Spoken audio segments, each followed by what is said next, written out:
Bismillahirrahmanirrahim. Assalamualaikum warahmatullahi wabarakatuh. Alhamdulillahirabbil alamin. Wassalatu wassalamu ala asyrafil anbiya'i wal mursalin wa ala alihi wa ashabihi ajmain. Para hadirin sekalian, kita masuk di pertemuan pertama dalam pembahasan mata kuliah kita PPMDI, Perkembangan Pemikiran Modern dalam Islam. Dan tentu saja mata kuliah ini secara umum membahas tentang konsep pembaharuan dalam Islam. Bagaimana kita ketahui bersama Islam sebagai sebuah agama dan sebagai suatu pandangan hidup merupakan satu sistem kehidupan yang salihun likulli zaman wa makan, dapat relevan untuk setiap zaman dan tempat. Nah, untuk itu kita ingin mengkaji lebih dalam apa-apa saja pembahasan dan ajaran dalam Islam yang menjadikan Islam ini mampu untuk menyesuaikan dengan berbagai perubahan yang ada dalam konteks kehidupan modern. Nah, tentu saja pembahasan pertama kita pada kesempatan kali ini lebih kepada membahas mengenai konsep tajdid. Konsep tajdid. Ya, memang kalau kita berbicara tentang tajdid, maka tidak akan dapat kita pisahkan satu sisi Islam itu agama yang telah lengkap sempurna sebagaimana yang Allah katakan di surah Al-Maidah, Al-Yawma akmaltu lakum dinakum wa atmamtu alaikum ni'mati wa raditu lakumul Islam madina. Pada hari ini, kata Allah, aku telah sempurnakan bagi kamu agamamu dan aku telah cukupkan nikmatku kepadamu dan aku telah ridhoi Islam menjadi agama untukmu. Nah, tentu saja lengkapnya Islam itu bisa dilihat dari aspek akidah, syariah, dan akhlak. Tiga aspek ini merupakan tonggak yang utuh, yang sifatnya kekal untuk selama-lamanya. Islam dapat diumpamakan seperti sebuah rumah yang kuat, di mana rumah itu ada pondasinya, ada tiangnya, ada atapnya. Namun seiring dengan zaman yang berlalu, tentu saja rumah yang dibangun tersebut terdapat debu dan kotoran. Dinding yang mulai terkelupas catnya. Kemudian rumah tersebut kalau kita ingin pulihkan kembali dengan membersihkan debu dan kotoran yang ada, kita ganti bagian mana yang rusak, kita cat kembali semua bagian rumah sehingga seperti kelihatan baru atau seperti keadaan asalnya. Nah, usaha yang demikian itu bukan berarti kita merubah rumah, atau menambah pula pondasinya yang kokoh. Begitulah sebenarnya ketika kita bercerita tentang tajdid, pembaharuan dalam Islam, maka seperti halnya hakikat kita memperbaharui rumah yang sudah lama. Nah, tentu saja membicarakan tentang tajdid ini tidak bisa lepas dari hadis Rasulullah Muhammad SAW yang diriwayatkan oleh Abu Dawud, Al-Hakim, dan Al-Baihaqi. Innallaha yab'atsu li hadhil ummah ala ra'si kulli mi'ati sanah man yujaddid laha dinaha. Sesungguhnya Allah mengutus kepada umat ini pada setiap 100 tahun mereka yang akan memperbaharui agamanya. Nah, dalam riwayat yang lain disebutkan innallaha yab'atsu li hadhil ummah ala ra'si kulli mi'ati sanah man yujaddid laha amra dinih. Ya, sesungguhnya Allah akan mengutus untuk umat ini di setiap 100 tahun siapa yang akan memperbaharui urusan agamanya. Nah, tentu saja hadis di atas sebagaimana yang dipahami para ulama ini merupakan janji Allah kepada umat Islam dengan mengutus atau membangkitkan tokoh-tokoh atau sekelompok orang, di mana janji ini membuat umat Islam akan bersifat optimis. Di setiap 100 tahun akan lahir mujaddid yang akan memperbarui urusan agama Islam. Nah, mereka bukan mengubah agama, tapi bagaimana mereka mengubah tanggapan, meluruskan kembali pemahaman dan amalan yang mungkin telah bergeser dan tersesat dari inti ajaran Islam itu sendiri.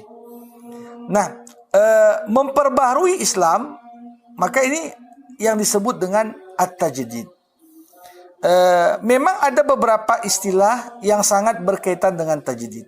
Misalnya ada istilah al-islah, ada istilah taghyir. Nah, tapi pada kesempatan kali ini dalam pembahasan ini kita akan fokus kepada konsep tajdid.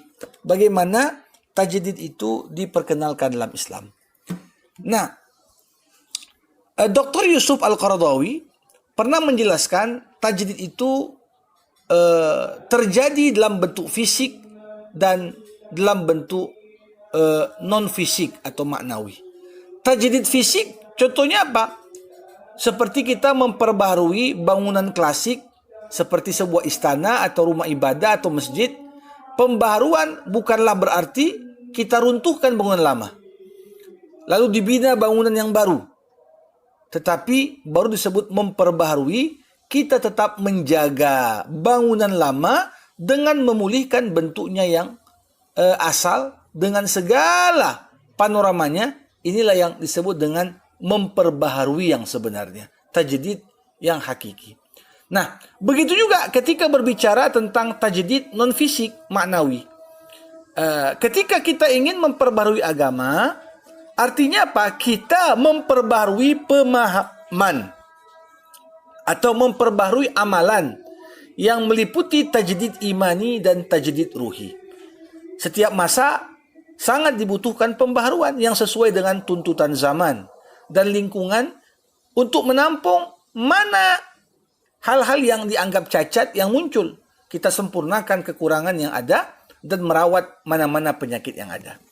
Maka dari itu, Yusuf Qaradawi pernah mengatakan, mentajdid sesuatu artinya upaya untuk mengembalikannya kepada keadaan semula, sehingga ia tampil seakan-akan barang yang baru. Ini dilakukan dengan cara mengokohkan sesuatu yang lemah, memperbaiki sesuatu yang usang, dan menambal sesuatu yang retak, sehingga kembali mendekati bentuknya yang pertama. Dengan kata lain, tajdid tidak berarti merombak bentuk yang pertama atau menggantikannya dengan yang baru. Hal yang senada juga disampaikan Syekh Muhammad Al-Ghazali. Beliau mengatakan, tajdid artinya mempertahankan usul atau yang dasar dan pokok daripada yang bisa merusaknya. Mengilapkannya kembali dari kesamaran yang menyelubunginya. Menjernihkannya kembali dari kekeruhan. Ini seperti membersihkan pakaian hingga hilang segala kotoran, atau seperti menyapu debu yang meliputi gambar yang terbiar lama tanpa penjagaan. Nah, tentu saja dari beberapa definisi tajdid yang disebutkan oleh para tokoh di atas, kita bisa ambil sebuah kesimpulan. Gerakan tajdid atau pembaharuan artinya usaha-usaha yang dilakukan oleh sekelompok manusia untuk memperbaiki berbagai bidang kehidupan manusia. Tajdid bukan berarti merubah yang sudah baku. Prinsip-prinsip dasar dalam Islam tidak boleh tambah dan dikurang. Misalnya dalam masalah akidah. Tajdid juga berarti memperbaharui sesuatu. Dengan kata lain, kita berusaha kembali kepada ajaran Islam yang sebenarnya, sebagaimana yang dijalankan di zaman Nabi. Sementara itu, kita perlu untuk melenyapkan segala bentuk pemahaman yang keliru, yang menyelimuti agama, yang sifatnya bid'ahkah, untuk membuka peluang masuknya penafsiran yang sifatnya ekstrim. Jadi, gerakan tajdid Islam berusaha untuk membangkitkan umat, menyatu padukan umat yang berpecah, ya, menguatkan generasi mudanya, membebaskan akalnya dari kejumudan, dan melepaskan pikiran dari cinta dunia dan takut mati, serta mengobati perasaannya dari penyakit yang kronik. Ini semua dilakukan dengan tajdid, pemahaman agama yang mana Allah berjanji akan mengutus seseorang yang akan melakukan tajdid, kefahaman agama setiap 100 tahun. Nah, tentu saja ada hadis yang lain. Ini juga nggak bisa kita pisahkan dari pembicaraan tentang tajdid. Nabi pernah mengatakan, yahmilu hadzal ilm min kulli khalafin uduluhu yanfuna anhu tahrifal ghalin wa intihalil mubtilin wa ta'wilal jahilin. Ilmu agama ini akan terus dibawa oleh orang-orang yang adil dari tiap generasi, kata Nabi, yang berjuang membersihkan agama ini dari pemutarbalikan pengertian agama yang dilakukan oleh para ekstremis, kedustaan orang-orang sesat yang mengatasnamakan agama. Begitu juga penakwilan agama yang salah yang dilakukan oleh orang-orang jahil.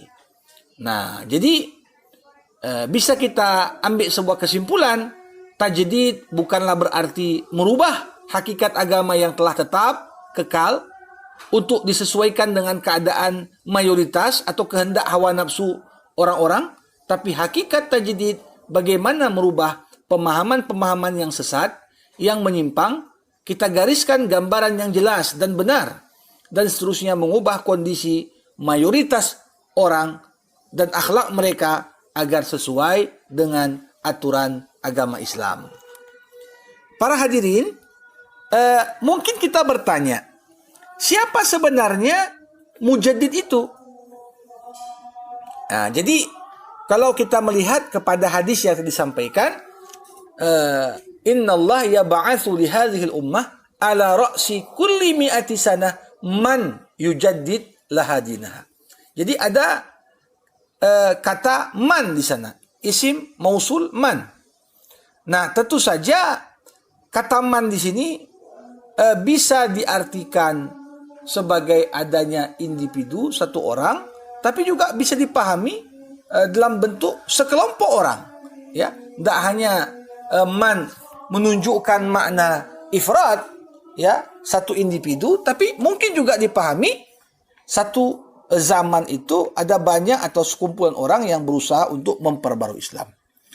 Nah, memang kalau kita mencoba menguraikan tokoh-tokoh mujaddid dari abad 1 Hijriah sampai sekarang, kita akan temukan nama-nama tokoh mujaddid seperti abad pertama itu ada Khalifah Umar bin Abdul Aziz, abad kedua ada Imam Syafi'i, ya, kemudian ada Imam Ghazali dan lain sebagainya. Tokoh-tokoh tersebut dijelaskan apa sebenarnya sumbangan tajdid mereka di bidang-bidang masing-masing. Pada masa yang sama, ada juga nama tokoh-tokoh tajdid yang diterima baik oleh sebagian pihak, tapi juga ditolak oleh sekelompok yang lain. Misalnya sosok Dr. Jamal Al-Banna dalam kitab Tajdid Al-Islam, beliau membuat list ada 35 tokoh mujaddid dari awal Islam hingga sekarang, termasuklah ada Jamaluddin Al-Afghani, Muhammad Abduh, Hasan Banna, Ali Syariati, Muhammad Iqbal, Al-Fasi. Tapi belum tentu semua orang yang disebutkan oleh Dr. Jamal Banna tadi disepakati oleh orang-orang dianggap mereka sebagai mujaddid. Nah, untuk itulah Syekh Sulaiman Audah dalam menentukan siapa mujaddid lebih cenderung untuk memahaminya sebagai sekelompok orang, Ta'ifah Mansurah, berbanding yang menafsirkan mujaddid itu hanya satu orang. Ya, jadi kalau kita merujuk kepada Syekh Salman Audah, kita akan temukan beliau menyebutkan beberapa syarat orang-orang yang dianggap sebagai mujaddid. Pertama, mujaddid itu terdiri dari kumpulan orang yang dibantu, Ta'ifah Mansurah. Mujaddid itu merupakan ulama, jadi nggak mungkin menjadi mujaddid kalau dia bukan ulama. Ada kata-kata Imam Suyuti yang dikutip oleh Syekh Salman Audah, li'annahu fi ra'si kulli ma'ati yab'atsu rabbuna li hadhihi al-ummah mannan 'alaihi 'aliman yujaddidu dinal huda li'annahu mujtahidun. Summa qala fi waqtihi yusharu bil ilmi ila maqamihi wa yanshuru sunnata fi kalamihi wa an yakuna jami'an likulli fannin wa ayya umma ilmuhu ahlaz zaman. Jadi secara khusus Imam Suyuti menyebutkan dalam syairnya, ya yang akan diutus itu adalah ulama yang akan memperbarui pemahaman Islam. Jadi dia ilmunya diakui, perkataannya selalu ya berlandaskan sunnah, kemudian dia juga menguasai banyak cabang ilmu, kemudian ilmunya juga tersebar luas kepada orang-orang yang ada di zamannya. Dan tentu saja mujaddid itu haruslah seorang imam. Ya. Jadi tokoh-tokoh yang menjajah atau mendakwa melakukan tajdid, tapi mereka sebenarnya mencecar dan merusak agama. Maka Syekh Muhammad Ghazali pernah memperingatkan, hati-hati, di setiap zaman ada juga mujaddid palsu. Perjalanan mujaddid palsu itu penuh mengecewakan. Mereka mematikan Islam, bukan mentajdidnya. Seruan mujaddid pemikiran Islam menuntut akal yang lebih matang, hati yang lebih bersih, memahami kesilapan sejarah, kegelinciran orang-orang, ilmu yang arif tentang kitab-kitab, bukan sekedar banyak baca, mahir tentang hadis, bukan sekedar meriwayatkannya, faqih tentang syariah, bukan sekedar pengikut, muqallid, tahu seluk-beluk tarbiyah dan pengajaran, bukan sekedar mengikut pemimpin, dan bukan pemilik catatan yang tidak berilmu. Jadi dalam hal ini, hendaklah dia punya leadership. Artinya, seorang mujaddid itu bukan sekedar ulama, tapi dia bisa mengerahkan orang-orang untuk kemudian ikut terlibat aktif dalam pembaharuan. Syekh Salman Al-Audah dalam kitabnya Mafhumut Tajdid Indal Islam mengutarakan dimensi dan aspek tajdid. Setidaknya ada 3 hal. Yang pertama, tajdid dalam keilmuan Islam. Yang kedua, tajdid dalam implementasi Islam dalam realitas. Dan yang ketiga, tajdid syumul dan saling melengkapi. Kalau kita melihat sejarah Islam, terutama berkenaan dengan tajdid dan mujaddid, kita akan menemukan tokoh-tokoh yang agung dalam berbagai bidang. Sebagai contoh, Imam Asy-Syafi'i dalam bidang usul fiqh. Dialah yang meletakkan dasar ilmu usul fikih. Imam Al-Ghazali dengan karya agungnya Ihya Ulumuddin. Jamaluddin Al-Afghani dengan konsep pan-islamismenya. Satu kesimpulan yang sangat menarik yang dapat kita ambil, bagaimana tokoh-tokoh yang dinobatkan sebagai golongan mujaddid ini diakui sebagai mujaddid.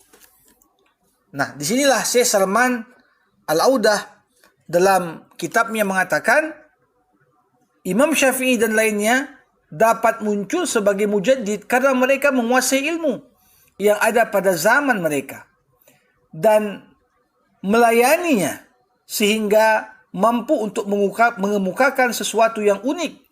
Seperti kitab Ar-Risalah sebagai contoh. Bagaimana Imam Ghazali begitu juga menguasai ilmu-ilmu yang ketika itu ada. Dari mulai ilmu falsafah, ilmu mantik, ilmu lainnya. Sehingga lahirlah karyanya Ihya Ulumuddin. Jadi ini gambaran bahwasanya tajdid multidimensi dan tajdid begitu penting dalam konteks bagaimana Islam dapat terus relevan dalam konteks kehidupan. Para hadirin sekalian, nah kalau kita melihat lebih lanjut, setidaknya ada perbedaan antara konsep tajdid dalam Islam dengan konteks modernisasi dalam peradaban Barat. Kalau kita melihat bagaimana konsep modernisasi menurut Barat, ya dianggap sebagai pembaharuan, penyesuaian paham-paham keagamaan dengan perkembangan baru yang ditimbulkan oleh kemajuan ilmu pengetahuan dan teknologi yang canggih. Nah, kalau kita melihat sebenarnya ada dua fungsi tajdid. Fungsi tajdid yang pertama, fungsi konservasi. Al-muhafazatu al-qadimis salih. Bagaimana kita bisa melestarikan, menjaga nilai-nilai dan ajaran yang benar, mutlak dan universal, yang bersumber dari wahyu dan dari dalil qat'i. Tapi ada juga fungsi kedua, fungsi dinamisasi. Wal akhdhu bil jadidin nafi'. Bagaimana seorang itu dapat mengembangkan dengan daya suai yang selektif terhadap nilai-nilai dan kemajuan baru yang dapat menyempurnakan nilai-nilai dan ajaran yang nisbi dan ijtihad yang bersumber pada dalil-dalil yang dhanni. Dari sisi lain, kalau kita ingin mendeskripsikan kedua fungsi tajdid tadi, kita dapat mendeskripsikannya pada 3 poin. Tajdid sebagai al-i'adah. Tajdid dalam arti memulihkan kembali ajaran-ajaran Islam dari pencemaran limbah budaya yang mengotori kebenaran, kesempurnaan dan kemurnian Islam. Yang kedua, deskripsi kedua, tajdid sebagai al-ibanah. Memperbaharui artinya membedakan dan memisah-misah ajaran dan nilai Islam dari segala macam ajaran dan nilai-nilai yang menyimpang dan mengganggu Islam. Yang ketiga, tajdid dideskripsikan sebagai al-ihya. Memperbaharui artinya mendinamisasikan secara hidup semangat Islam sehingga mampu memahami dan memberikan jawaban yang benar dan tepat dalam menghadapi berbagai perubahan dan perkembangan masyarakat, kemajuan ilmu pengetahuan, serta teknologi. Jadi dengan kata lain, tajdid ini juga merupakan sistem koreksi terhadap penyusupan ajaran dan nilai yang sebenarnya mengancam kelestarian Islam, seperti intervensi pemikiran yang biasa dikenal dengan istilah ghazwul fikri yang datangnya dari luar Islam, maupun deviasi maupun penyimpangan yang muncul dan timbul di kalangan umat Islam itu sendiri. Para hadirin, mungkin ada sebagian yang bertanya, apa sebenarnya latar belakang timbulnya tajdid? Kalau kita melihat di abad ke-20 dan 21 ini, konsep tajdid ini dirasa sangat penting sekali. Apalagi sejak abad ke-13 hingga abad ke-19 Masehi, ya bisa kita katakan kondisi umum umat Islam adalah dalam kondisi keterbelakangan. Dan faktor-faktor penyebab keterbelakangan umat Islam sepanjang sejarah nggak hanya satu, tapi banyak. Jadi faktor-faktor tersebut tidak bisa keluar dari 6 poin. Pertama, ambisi perebutan kekuasaan. Karena perpecahan politik, akhirnya umat menjadi terbelakang. Yang kedua, kemerosotan moral. Para penguasa, mereka kehilangan identitas muslimnya. Perilaku korupsi, kemewahan hidup, sistem feodal, yang sebenarnya itu bertentangan dengan Islam, justru menjadi cerminan umum, ya, bagaimana para penguasa menjalankan pemerintahannya. Yang ketiga, politik adu domba. Nah, baik sesama umat Islam, ya, infiltrasi dari kelompok-kelompok munafik, orang-orang zindik, ataupun adu domba yang dilancarkan pihak-pihak musuh.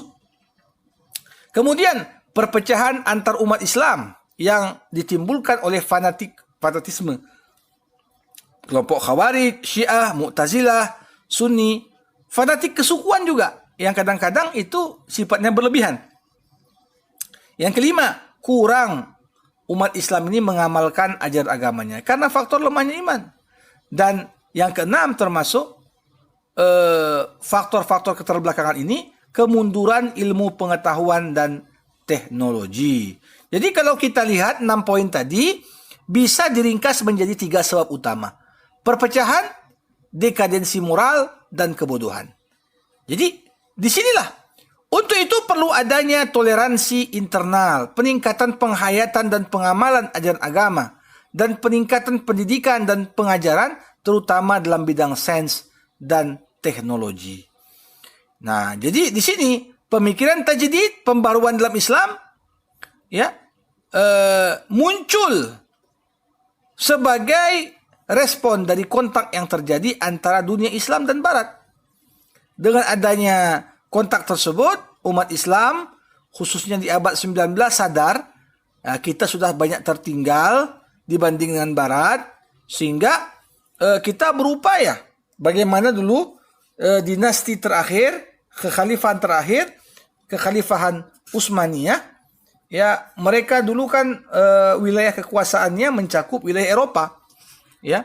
Ketika negara-negara itu mulai masuk era kemajuan, justru sebaliknya khilafah Utsmaniyah mulai masuk masa kemunduran. Nah, karena itulah khilafah Utsmaniyah kemudian yang biasa menang dalam peperangan akhirnya mulai kalah dalam berbagai perang dengan bangsa Eropa. Nah, ini membuat kemudian pembesar-pembesar Utsmani menyelidiki apa rahasia kekuatan Eropa. Menurut perkiraan, rahasianya karena kekuatan militer mereka.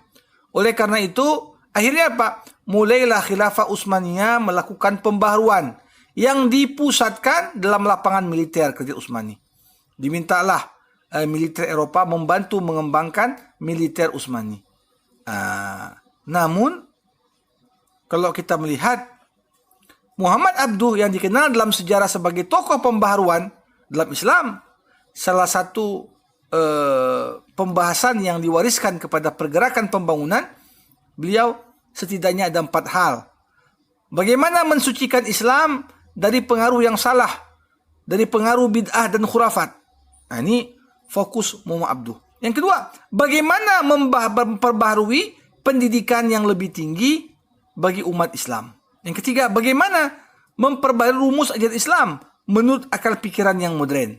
Kemudian, bagaimana membela Islam terhadap pengaruh-pengaruh Barat dan serangan-serangan Kristen. Jadi, dalam pikiran Muhammad Abduh,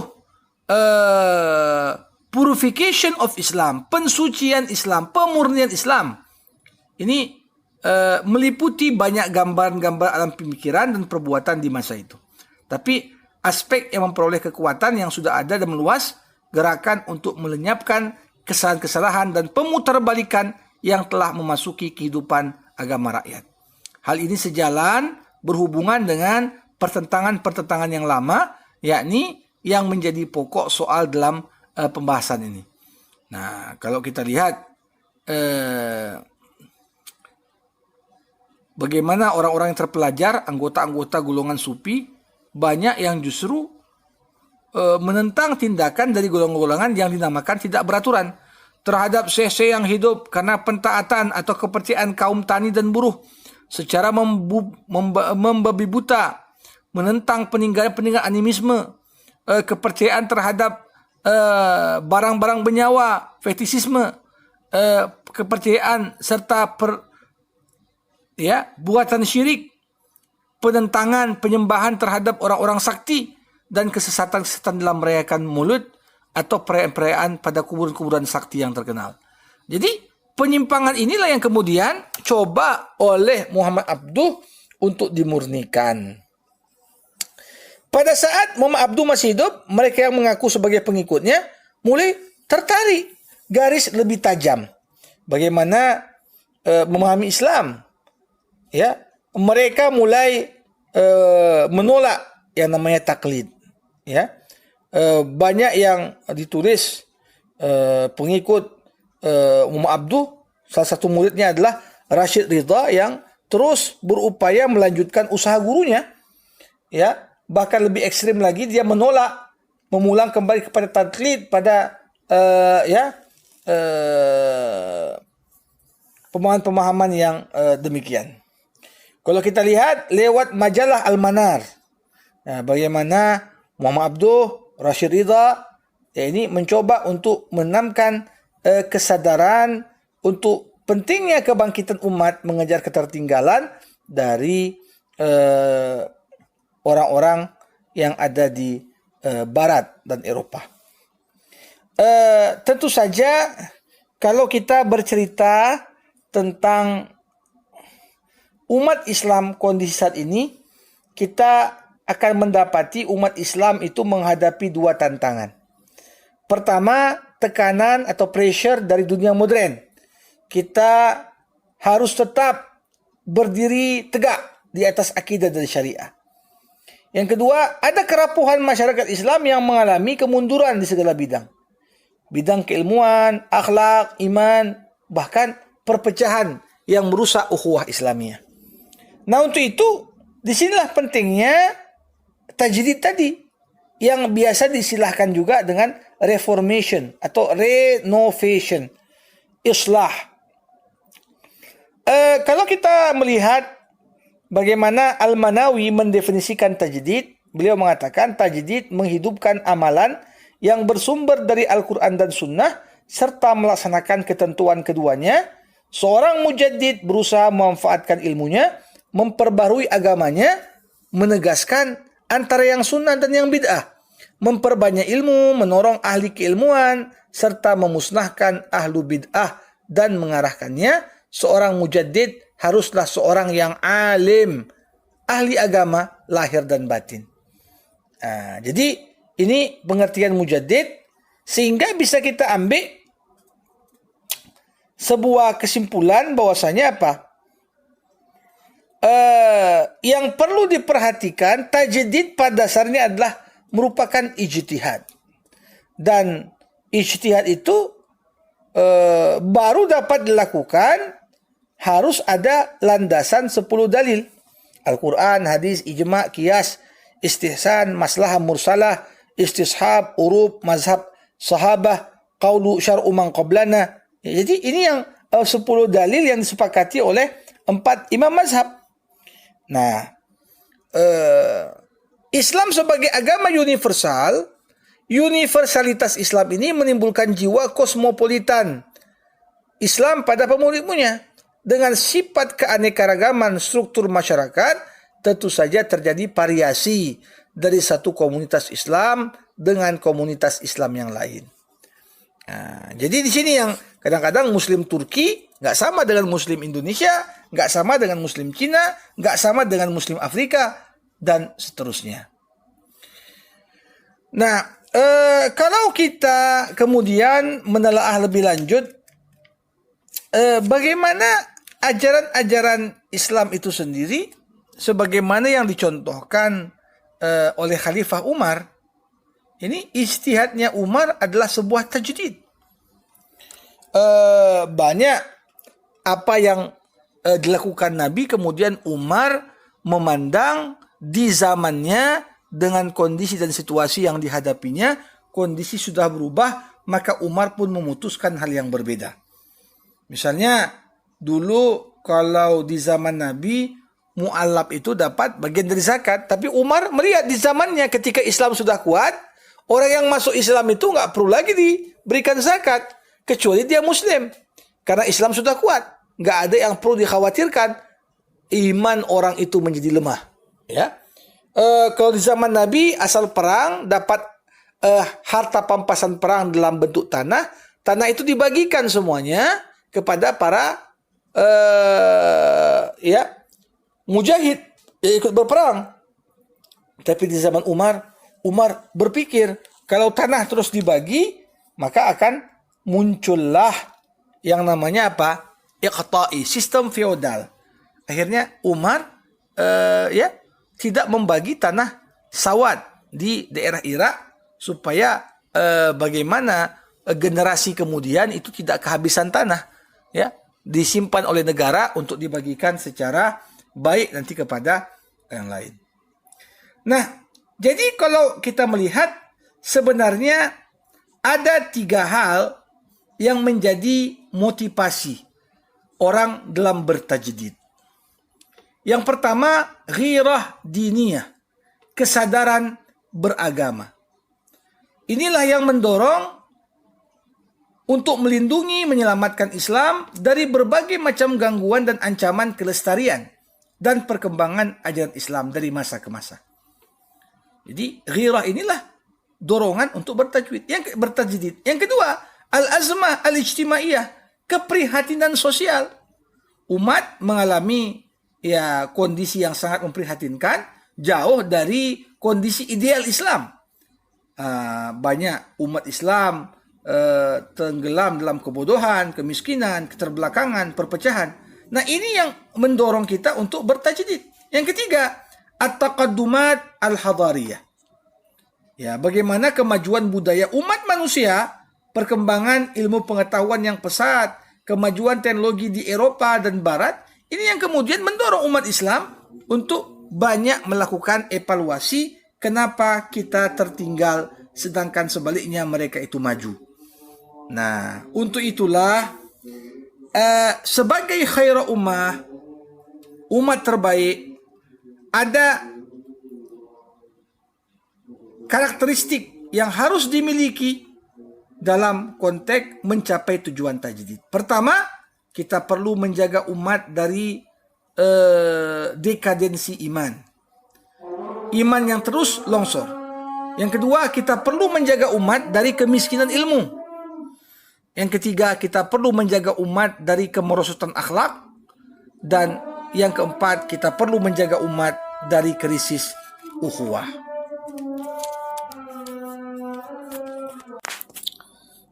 Kalau kita melihat apa persyaratan yang harus dimiliki seorang mujaddid, setidaknya ada 3 kelompok persyaratan. Pertama, hendaklah seorang mujaddid itu menguasai ilmu-ilmu agama secara luas, mulai dari hikmat tasyri', falsafat tasyri', sampai dengan ulumul Quran, ulumul hadis, ulumul ahkam, dan sebagainya.